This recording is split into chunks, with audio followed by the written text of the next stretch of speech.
on the air.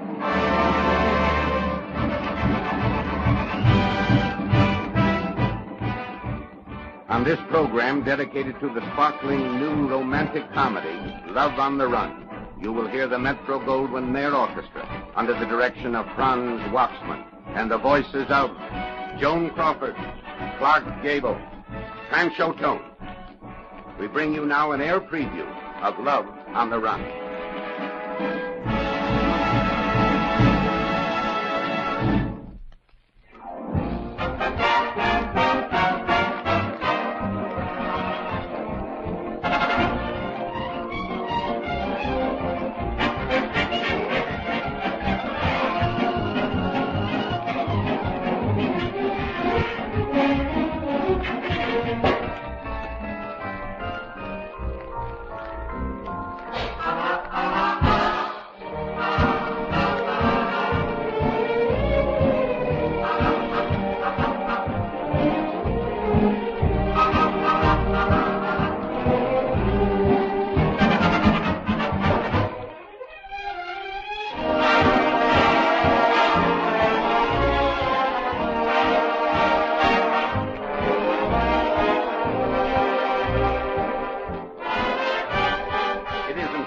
When an American heiress marries a dollar-hunting prince, but when a Manhattan daughter of the rich leaves a continental nobleman stranded at the altar, that is news.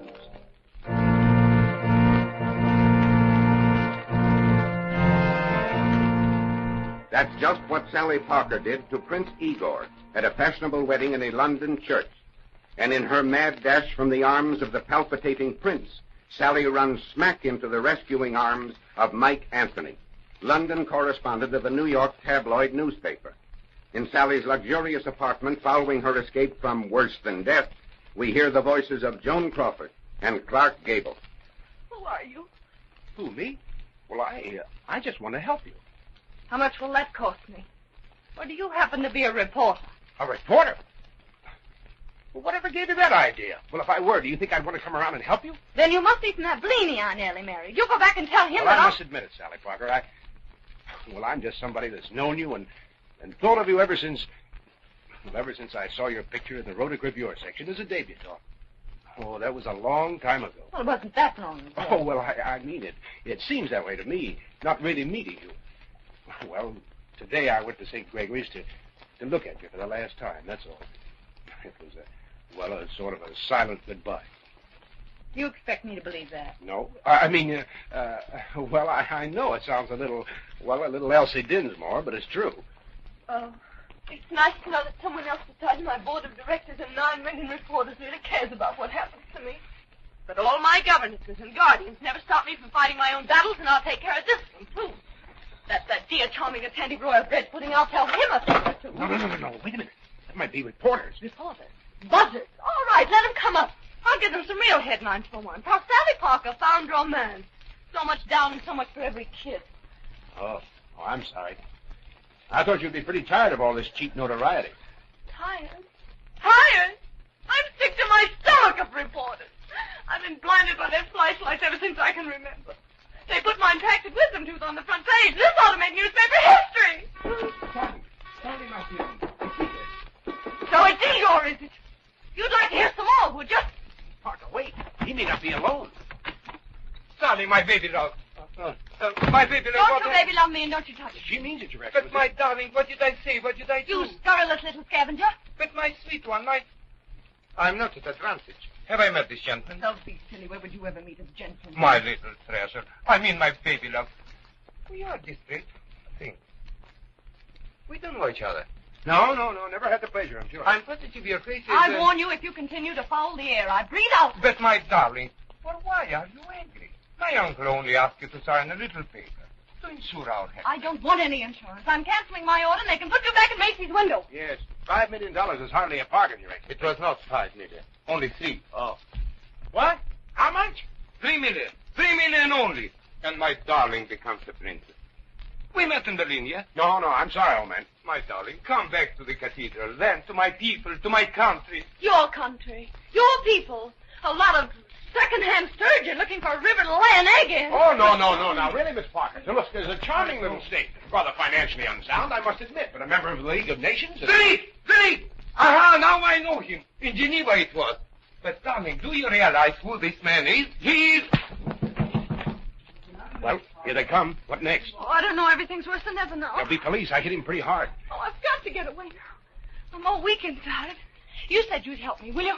Look, would you like to get away from this alone? Away from everything and people where nobody can reach you? Oh, yes. How? Where you have peace and quiet? No cousins, no aunts, no uncles, no princes, no reporters until all this blows over? Oh, I've wanted that all my life.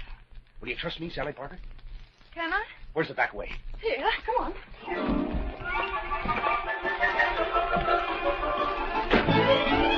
And so were halted temporarily the aspirations of an aspiring prince.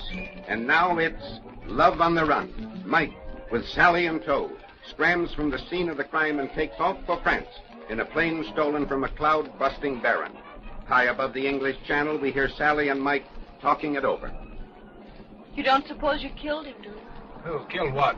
Igor? Oh, no. Anyway, all stakes live till sundown. Now, you stop worrying and look around for some peace and quiet to land in. How fast are we going? Well, we're either up 2,100 feet and going 175 miles an hour, or we're up 175 feet and going 2,100 miles an hour. Whimsical little airplane, isn't it? I wonder where we are. Get out those maps, would it? What color is it down there? Oh, it's sort of a pinkish brown. Pinkish brown. We're over Persia. Now, let me see if I can find France. If I remember correctly, it's a kind of a green. Hey, do you realize what a story this will make? What do you mean, story? What a story it'll make to tell our grandchildren. Hey, we're tied up in intrigue. But I don't want to be tied up in anything. But we're international. We stumbled onto I don't want to be international. I just want things to stop happening to me. Oh, don't worry. I'll handle this when the time comes. Nothing else is going to happen to you. Except what? Except that we're out of gas and we're almost down. Well, then nothing more can happen to either of us. Well, you better hold tight. Here we go. Don't hold on to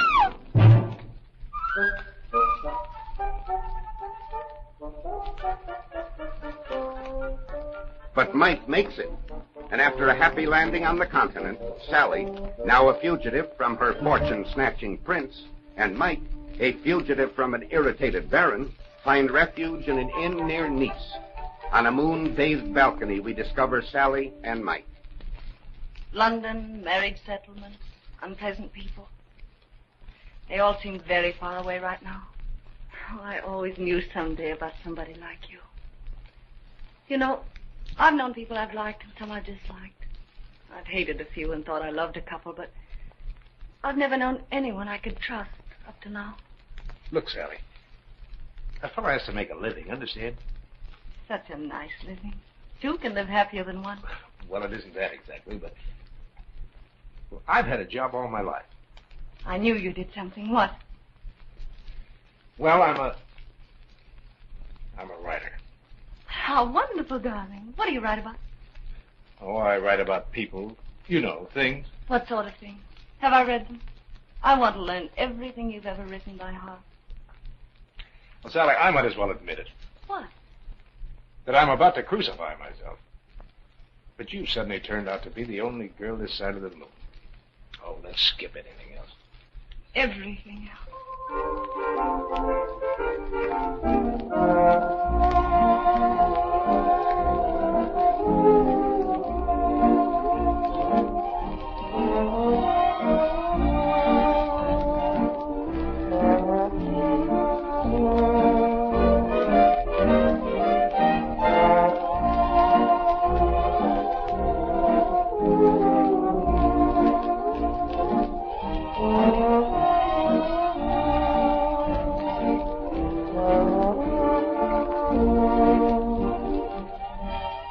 Sally and Mike probably would have lived happily ever after if it hadn't been for one little thing.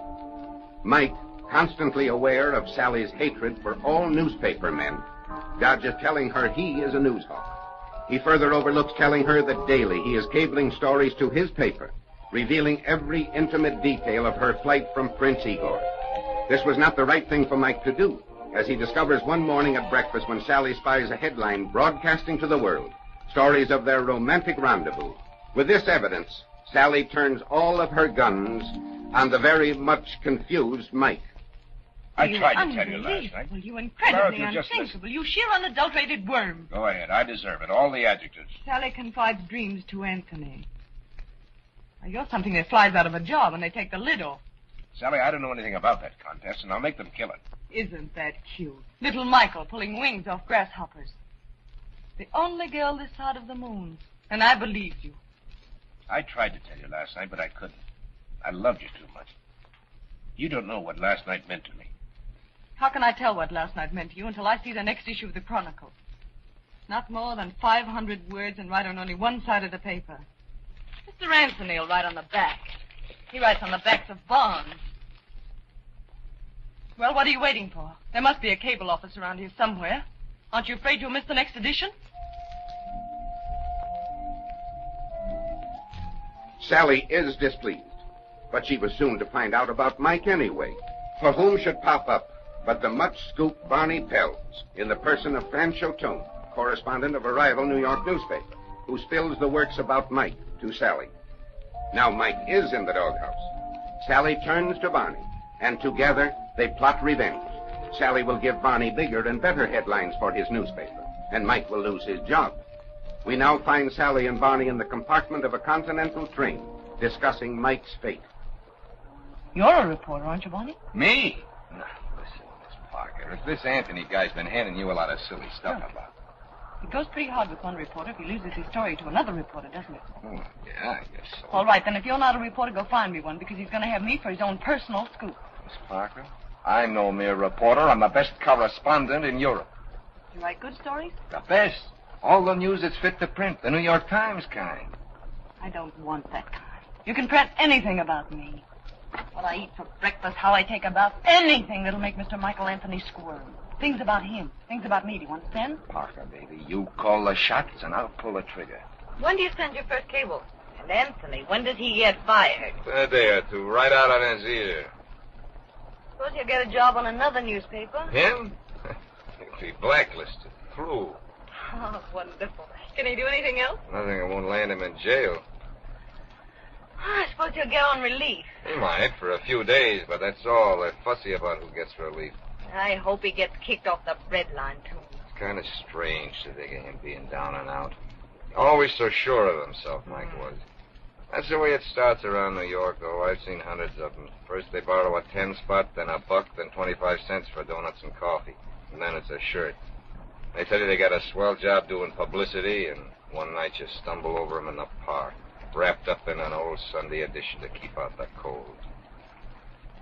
Well, Mike won't get that low, I don't think. There's a way out for real men. And Mike's a real man. Oh, Barney, stop it. Poor Michael.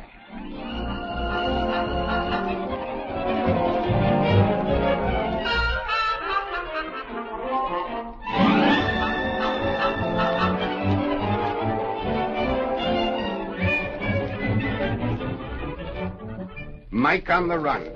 Sally on the run. Barney on the run. Love on the run. Will Mike regain Sally's affections? Or is it Barney that now rules Sally's heart? Fun plays tag with romance, as this gay threesome play hide-and-go-seek from one play spot to another in Europe.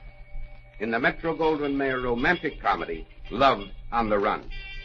Based on the bright and exciting Cosmopolitan magazine story, and directed by your favorite maker of hits, W.S. Van Dyke. On this program, you have heard Joan Crawford, Clark Gable, Franchot Tone, and the Metro-Goldwyn-Mayer Symphonic Orchestra, under the direction of Franz Waxman.